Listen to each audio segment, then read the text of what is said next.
Ter a casa própria costuma representar a realização de um sonho, mas é preciso muito planejamento e controle financeiro ao longo da vida para que tudo não se transforme em um pesadelo. É que atrasos no pagamento das prestações do financiamento do imóvel ou das taxas de condomínio, assim como dívidas de IPTU, podem levar o proprietário até mesmo a perder o bem. E é sobre esse assunto que eu converso agora com o Ian Cavalcante, especialista em direito imobiliário e vice-presidente da Comissão Nacional de Direito Notarial e Registral da OAB. Bom dia, doutor Ian. Bom dia. Nome grande, né?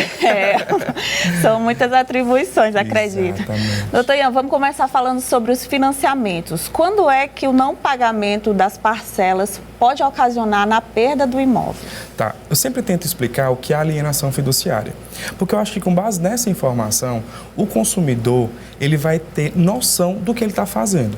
Quando você contrata um imóvel, quando você vai a uma agência financeira e você vai financiar um bem, ele, para lhe dar um longo período de tempo para você pagar menor taxa de juro, ele te dá o dinheiro para você comprar o seu imóvel, para você fazer a sua reforma, e como garantia, ele tem um bem. E essa é a alienação fiduciária. A alienação fiduciária, antes de 2017, era um processo super complexo de reaver o bem, mas depois de 2017, com as inovações legislativas, a empresa que te fornece esse financiamento, rapidamente ela consegue reaver o crédito. Então, vamos lá. Pode perder o bem? Pode, porque você financia com base naquele bem e se você deixa de pagar, a empresa que financiou o bem para você, ela pode reter o bem, ela pode recolher o bem de volta. Então, existe sim essa possibilidade. E essa possibilidade hoje se tornou muito mais real. Para você ter noção, em até 90 dias, se seguir o rito normal, a empresa que lhe entregou o dinheiro, que lhe financiou, ela pode reaver o bem. Quer dizer, tem que tomar muito cuidado, né, Muito doutor? cuidado. É por isso que é bom a pessoa se planejar antes de entrar no financiamento, né, de fazer uma negociação como essa. Mas não há nenhuma forma, nenhuma maneira de fazer uma negociação, quer dizer, passou esse prazo que o senhor citou, por exemplo, de 3 meses, o imóvel está perdido, não tem jeito. Eu sou advogado, mas eu penso que a melhor forma é a negociação. A melhor forma é a conversação. É você chegar para o seu ente credor e chegar e conversar.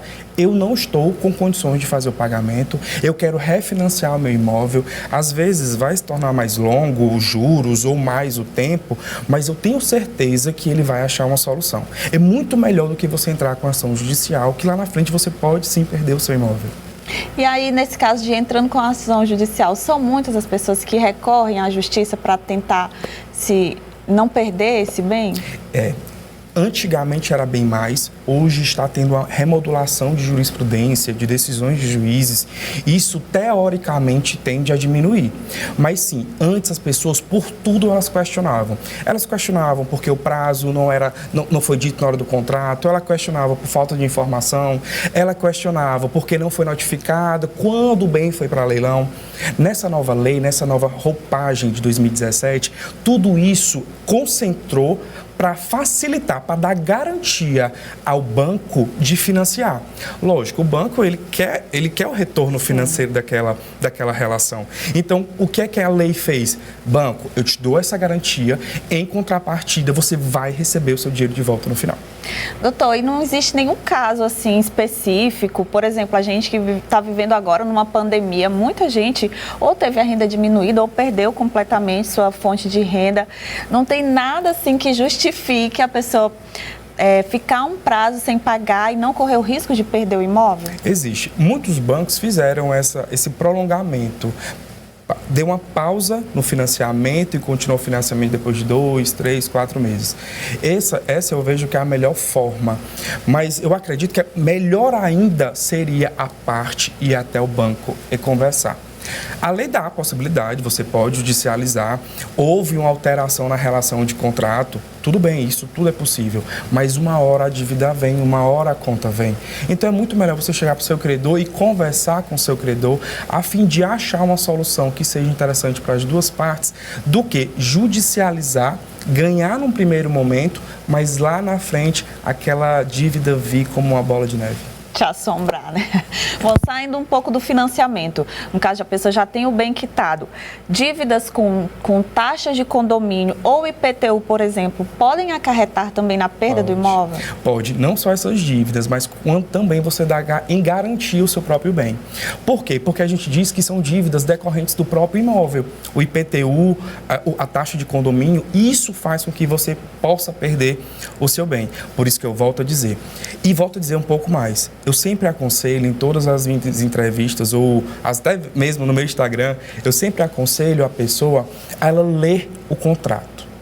Essa é uma dica que às vezes as pessoas podem achar que é besta, mas que é de suma importância, para que você não seja pego lá na frente com alguma surpresa. Então vai ser no contrato que você vai ver por muitas vezes algumas nuances que você pode se deixar não acontecer. Entende?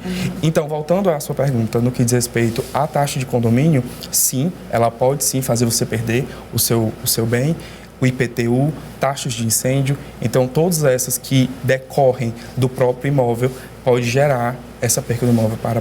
O senhor falou também sobre dar o imóvel como garantia, né? No caso, por exemplo, de quem é um fiador de um aluguel. Exatamente. E aí, é uma dívida que não é dele, é uma dívida de terceiro, mas a pessoa pode perder o imóvel. Pode, mas ela anuiu com aquilo. Então, a partir do momento que ela deu o próprio bem como garantia, ela está dando ao credor aquela informação de que se a dívida principal não for paga, ela está resguardada com aquele bem. Então, o contrato, ela leu o contrato, então ela teve noção do que estava fazendo.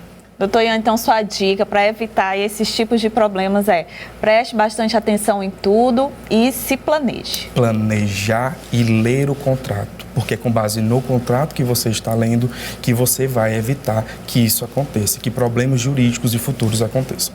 É muito comum isso acontecer? Mesmo com essa nova lei? Muito comum. Como eu disse, a gente está passando por um processo de adaptação, né, dessa nova lei.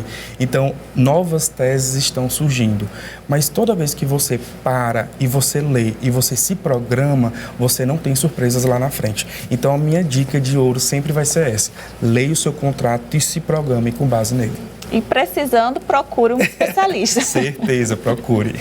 Tá certo, muito obrigada. A gente conversou aqui com Ian Cavalcante, que é especialista em Direito Imobiliário e vice-presidente da Comissão Nacional Notarial e Registral da OAB Piauí. Muito obrigada. Eu que agradeço a participação.